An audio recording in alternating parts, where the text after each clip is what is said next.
Ce matin, j'avais effectivement la personne qui s'occupe, la DRH de Metz, qui montrait qu'ils avaient désormais 15 minutes entre deux bus au lieu de 10 parce qu'ils n'ont pas suffisamment de chauffeurs. En fait, ils n'ont plus assez de chauffeurs. Donc, ils sont obligés de réduire le nombre de bus, tout simplement. Et ça veut dire que les habitants de Metz doivent attendre 15 minutes entre deux bus pour aller au travail.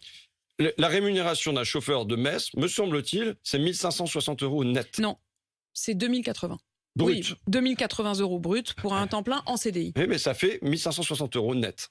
Est-ce que vous pensez que c'est normal, quand on travaille comme chauffeur de bus, qu'on a une qualification, d'être payé 1 560 € net? Non, il pourrait l'être plus. Mais enfin, c'est pas indécent. Ce que je veux dire, c'est que la proposition, la proposition telle qu'elle est, et il y a des primes au bout de 6 mois qui font augmenter de 500 € les revenus. Quand il y a le Luxembourg à côté, avec 1 000 € de plus, eh ben les gens ils vont travailler là où il y a 1 000 € de plus. Aujourd'hui, non.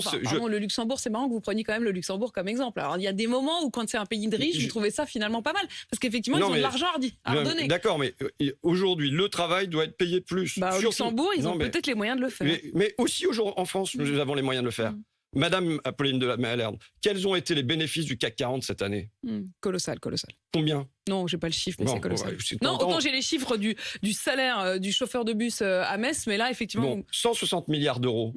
Plus 60% par rapport au précédent record de 2007. Ça veut dire quoi? Ça veut dire que quand en sport, on bat un record, normalement, on bat un record de 1 centième de seconde ou en saut en hauteur de 1 centimètre. Là, ils font plus 60% par rapport au précédent record. Donc non, dans le pays, il y a de l'argent. C'est à qui on donne cet argent, la grande question. Je m'arrête un instant sur l'exemple que vous donnez. Quand vous dites que ça fonctionne mieux au Luxembourg qu'à Metz, au Luxembourg, pour le même travail, ils proposent 3 500 €. Donc 1 000 € de différence. Et en plus, le Luxembourg, donne 400 € par enfant, par famille.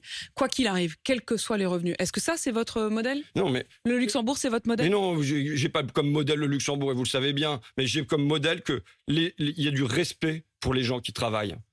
Pour les gens, comment on peut accepter que dans notre pays, on ait des centaines de milliers d'aides à domicile qui ont des petits bouts de contrat le matin, des petits bouts de contrat le midi, des petits bouts de contrat le soir, et que à la fin de leur mois, ça ne fait pas le SMIC, et on accepte ça dans notre pays?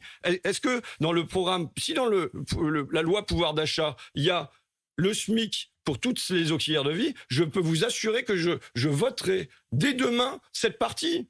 Il n'y a pas de souci, je serai là. Mais parce que j'ai même des petits morceaux de loi, il y a des morceaux que vous pourriez voter.